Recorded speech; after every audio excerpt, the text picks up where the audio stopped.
At nagbabalik ang PTV Sports, asahan ng isang mabilis at action-packed New York Knicks o sa pumuntong ito sa hardcourt ngayong darating na season.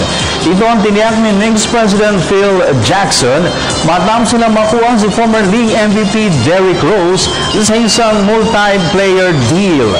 May report si Queenie Gail Camilosa. Nakasalalay kay new recruit Derrick Rose ang bagong anyo ng New York Knicks. Ayon kay Team President Phil Jackson, nais nilang ipatupad ang isang up-tempo game ngayong meron na silang material para gawin ito. Kamakailan ay nakuha ng Knicks si Rose sa Chicago Bulls sa isang 5-player deal.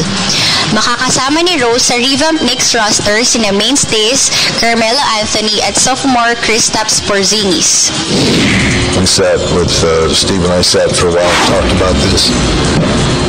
So we felt that our group needed to have some kind of aggressive play, full court aggressive attack. Tiwala din si Jackson na hindi magiging issue kay Rose ang mga pinagdaanan nitong knee injury na makailang beses na nagpagarahe sa kanya simula 2012. We sat with Steve and I sat for a while and talked about this.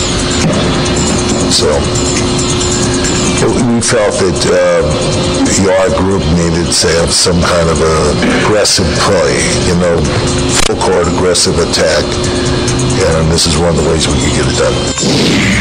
Ang 6'3" Chicago native na si Rose ay naging Rookie of the Year noong 2009 at MVP player noong 2011, bukod pa sa pagiging 3-time All-Star.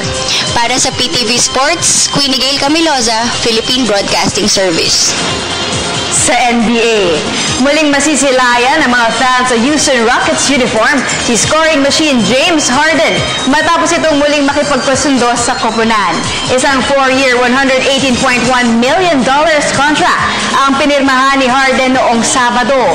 Ang extension ay hanggang 2019-2020 season kung saan nakatanggap ng $26.5 million raise si Harden para sa kanyang 2016-2017 season. Ayon kay Rockets owner Leslie Alexander, na-appreciate nila ang hard work at greatness ng manlalaro dahilan para sa extension nito sa team.